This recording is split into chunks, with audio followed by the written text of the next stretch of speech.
Alright guys, in this video series I'm going to show you how to go from lead to something that will absolutely catch the mess out of some fish. You won't want to miss this one, guys. Stay tuned.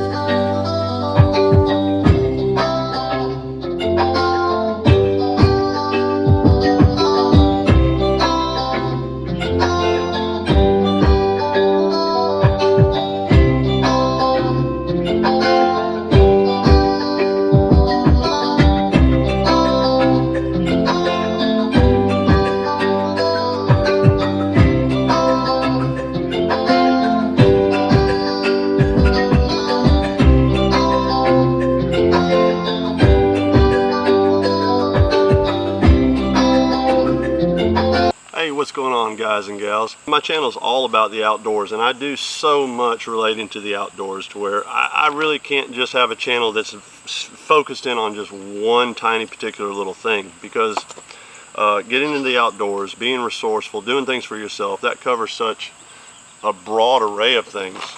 So today, what I want to show you and talk with you about is how to pour your own lead, how to make your own bucktails, and this can be for different types of jigs, from little bitty to all the way up to stuff you'd use for salt water, buzz baits, spinner baits, pouring your own weights. You know, this is just kind of the basics that can lead to other things, but you got to get started with the very first part of it, which is going to be actually to melt your lead and pour it. So there's going to be a few things that you're going to need. Now I'm going to break this down into a series, and we're going to go through the whole process from just a pot of lead all the way to a finished product like this. Okay, now cool thing about doing this for yourself, couple of things. One, you're going to save money, okay, and that may not be your ultimate goal, but you can save a lot of money if you're losing a lot of, you know, your jigs or your weights because you happen to fish in a rocky area. This may be a good option for you. You can definitely save a lot of money by pouring your own. Another really cool aspect of this, it's really only limited to your imagination. So you can come up with your own color combination, your own size, just whatever, and make a custom creation, and possibly outfish everybody else in your area because you have the only one of that kind, okay? This is also lead to a little side hobby, you know, a little side business. You can definitely sell these things online or just, you know, kind of locally network yourself. But okay, let's kind of get into the video. Like I said, I'm going to break this down into a series. That way it'll be more bite-sized because it is pretty in-depth to try to cover the whole thing. Also, I want to make it in such a way to where if you need to come back and reference a certain part of the series, whether it's, you know, the painting or the pouring or tying the actual jigs, you can do so more easily. So if you are here and you have not already subscribed, be sure to go ahead and hit that subscribe button before you leave. Go ahead and shoot me a thumbs up, really appreciate it. It does help the channel. And be sure to ring that bell, that way you'll be notified whenever I upload the next videos in this series. Okay, let's get started. First thing I want to talk about, safety, okay? Melting point of lead is approximately 700 degrees Fahrenheit.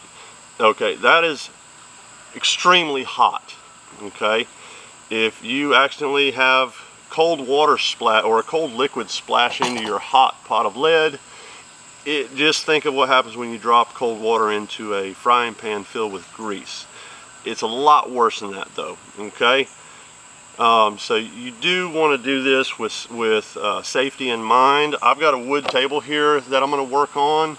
If all you have is maybe a makeshift plastic table, be sure to put you a piece of plywood on it because you're dealing with something that is extremely hot. Okay. Something else I like to have are these welder's gauntlets. You can pick these up real cheap, $6-7 bucks I think at Harbor Frieght. Just keep you from getting burned.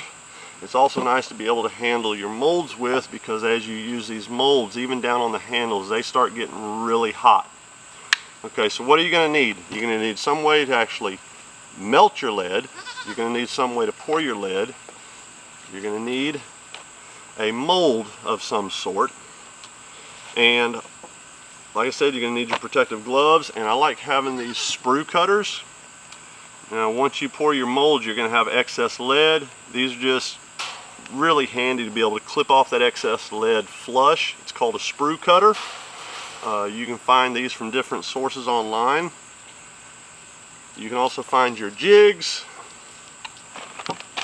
and hooks that you may need, and any of the other various and sundry things as we get into this online. Now I have three main sources that I deal with. It's going to be Jan's Netcraft, Barlow's, and Lure Parts Online. I'll be sure to put those down in the description. These are the three sources that I use. So how much is this going to cost? I do this very low budget.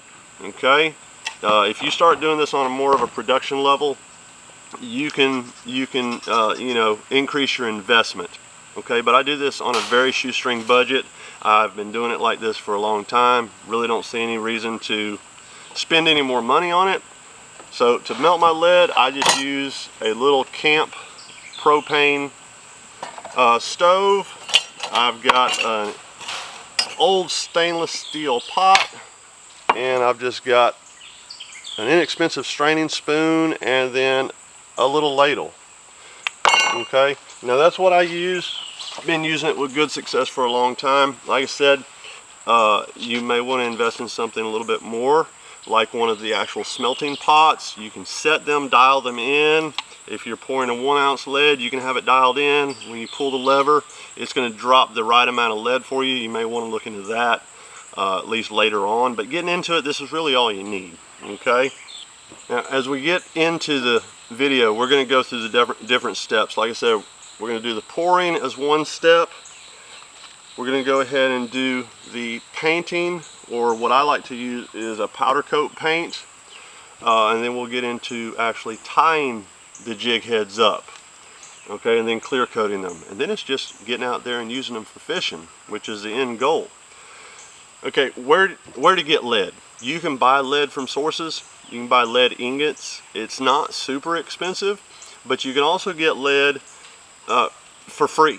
Okay, it just takes a little bit of effort on your part, maybe calling around or stopping by some places. I have probably 2 5-gallon buckets full of just lead weights. Now, not all of them are lead. There are some of these newer weights that are like a steel alloy. That's fine. I've still got plenty of lead in those buckets to last me for years. You can go by mechanic shops, tire changing shops, junkyards. If you search around enough, you'll find somebody where you can get a lot of lead all at once. You'll just have to melt it, strain all the impurities out before you actually start pouring with it.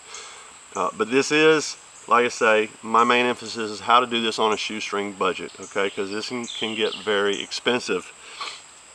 So basically, total investment, you've got about a $40 or $50 mold. You've got maybe 10 or 15 bucks in your propane canisters and your little cook stove. Like I said, I picked these up. I probably got these from the thrift store or dug them out of the trash or whatever. And then your hooks. Okay, so we're talking getting into it for well under $100, okay, to get started. No big deal. Once you start getting into, you know, buying your different fly tying materials or jig tying materials, your threads, and all the different tools that go along with it, it will start to increase from there. But like I said, just to start pouring like your own sinkers or whatever, this is all you need to get involved with it, okay? Less than $100 investment. Alright guys, real quickly, before we end this video, like I said, I'm trying to break this down into smaller bite-sized pieces. I'm going to go over the different things that I use, and this is from beginning to end, and then we're going to call this video a wrap because these little gnats are about to drive me insane. Next video, we're going to actually get into pouring the bucktails, so you won't want to miss that. Alright guys, I'm going to show you, like I said, from beginning to end, each process, what I have, and then we're going to just see you on the next one. Y'all take care. God bless. Remember, get more outdoors. Okay, we're going to start off with the things that you'll need to pour the lead, a container to actually be able to melt the lead. You want some sort of a straining device so that you can clean the impurities out of the lead, and something to actually pour the lead. You also need something to be able to melt the lead above 700 degrees. That's the approximate melting point of lead, and you're going to want it hotter than that. You are going to want a mold, depending on what you're actually pouring.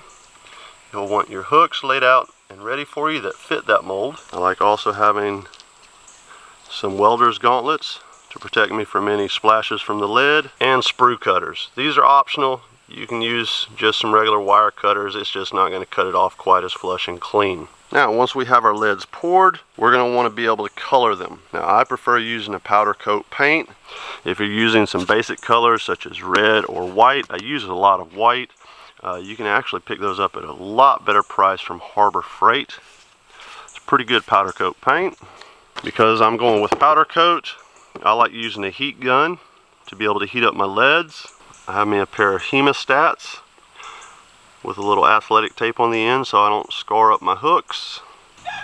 And so that's basically the painting part of it. If you go with a latex paint system or something else, your setup will be slightly different from this. When it comes to tying my jig heads, there's a few things I want. I want a good pair of sharp scissors. You're going to need this handy little tool to make your finishing whip knots. Not totally necessary, but it does help me to have this little eye threader.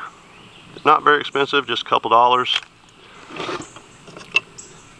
You're going to need your thread that you're going to use, and a fly tires bobbin really helps with this. Once again, really inexpensive.